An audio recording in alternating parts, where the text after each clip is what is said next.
How's everyone doing? My name is Leah. I'm here with another video today. This week's video is going to be about how to identify when you have found healthy love. If you're not familiar with me, I am a life and relationship transition coach. I help people to kind of navigate the tricky waters that exist when we're making big changes in our lives, like going through a breakup, a career change, any kind of significant change in our life, even if it has to do with an internal change. There can be a lot of unknowns that go into that, and it's kind of difficult to navigate when you have never charted that water before. So that's what I do, and I'm just really happy to have you here. If you're watching, feel free to leave any comments in the end, but let's get started. So a couple of ways that, actually, let me rewind. I think the main reason why I want to make this video is because I think that a lot of us have not been raised in environments or have not had examples of what healthy love truly is. And when this is the case, we tend to think that whatever is familiar is healthy because it actually sends a signal to our nervous system. It sends a signal to some place deep inside of us that says, ooh, I know what that is.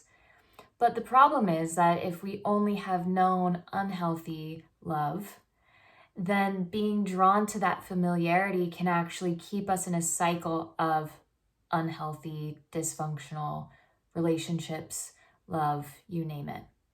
So here are a few points that I think you can maybe come back to if you're trying to figure out, is this just familiar or is this actually healthy? And these are things that I think surprised me to find out when I was on my own journey to find healthy love for myself. So here's one of the first ways that you can tell. When you feel a sense of calm and peace around someone, where there's no anxiety, maybe there's a little bit of nerves and excitement, which is fine, but when you're crossing a line into feeling anxious of, do they like me? Are they going to leave at any moment? Is there, what kind of reaction am I going to get from them? At first, when we're learning someone new, obviously there's going to be some questions that pop up as we're getting to know someone, but this should not be a recurring thing. We should not always be wondering about someone. There should be a sense of comfortability, reassurance, just kind of like a knowing that we can calm down in this person's presence, that we can relax into their company. We don't have to worry all the time. So that's one way that you can tell if you found something that's healthier for you. Another thing is to be able to enter into conflict. So a healthy love or healthy relationship doesn't mean that there is no conflict. But what it does mean is the conflict is dealt with differently and it ends differently. So with unhealthy love, there might be a sense of cyclical returning back to the same kind of arguments, not feeling like there's any true resolution at the end of the day.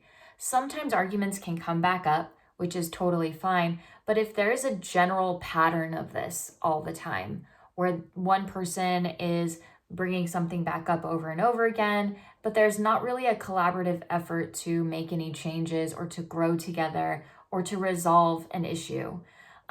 It's more you against me and you're right, or I'm right, you're wrong. That kind of way of looking at things. Maybe it's even a sense of this person, or even you might be the one bringing that lack of health to it also. So it always takes two to tango, right?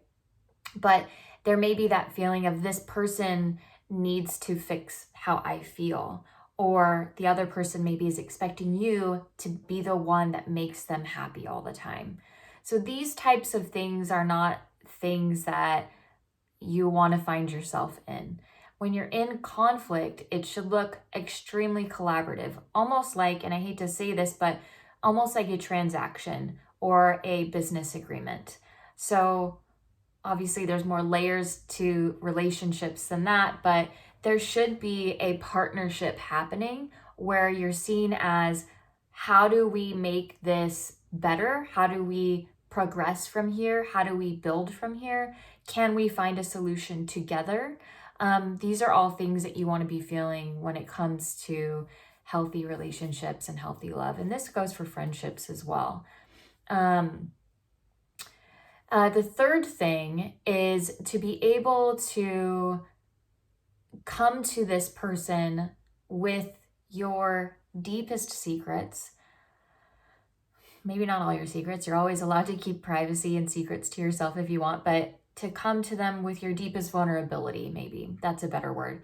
To be able to sort of bare your soul to someone and know that they are never going to turn that against you, hold it against you, bring it back up in a way that's going to shame you, blame you, make them appear above you in any way. You want to know that the person that you're sharing these things with is going to hold your vulnerability in the most precious and sacred way and treat you like their best friend. Treat you like someone they really truly care about, and they're never going to try to hurt, but only try to encourage and support. So sometimes we might find ourselves in positions where we're with someone or dating someone or friends with someone who we tell something to, and they sort of have, stabbed us in the back, so to speak. Or maybe they're bringing it back up as a way to use it for ammunition for an argument in the future. This is a big red flag, not something that you want to dive deeper into. This is someone that's not able to hold you and your heart as carefully as they should be. So be careful around these people, walk away from these people, draw boundaries, whatever you need to do. The healthy love is feeling like you can truly fall apart in front of someone and know that that will be safe with them, that your heart will be safe with them. Let's see. I feel like giving you one more tip. I think one more thing to take into account is that this person or these people that you love, because we're allowed to love many people, a healthy love is the kind of love that wants to know you more deeply. Not the kind of love that is pushing you away. Not the kind of love, I don't know if that's even a kind of love, to be pushed away. I know that there's a lot of avoidant people and there's attachment styles, right? A lot of anxious attachment.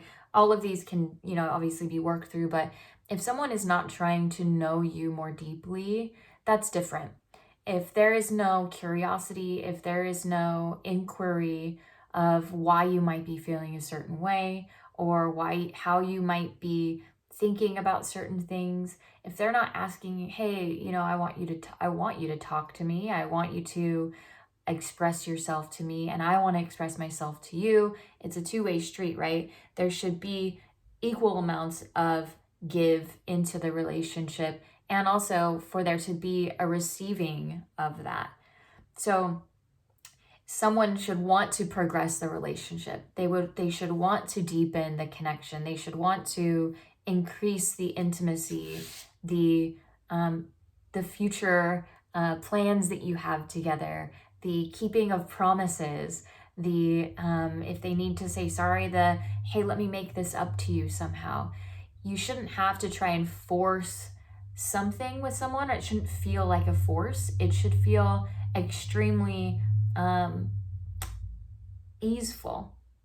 Not in terms of everything's easy, everything's happy, but you should know that the person that you're in a healthy, loving relationship with is really wanting more of you, and you're wanting more of them.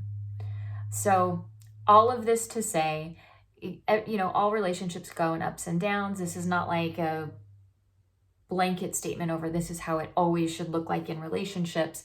But these are some key factors. These are some key pillars of what you should be looking for when it comes to healthy, secure, nourishing friendship, best friendship kind of love. I hope this helps. I would love to hear any more things that you'd like to add to this list. I know it was short, there was only 4 things. And if any of this was helpful for you, I would also love to know that. All right, I hope you're all well. Sending lots of love and gratitude. Bye.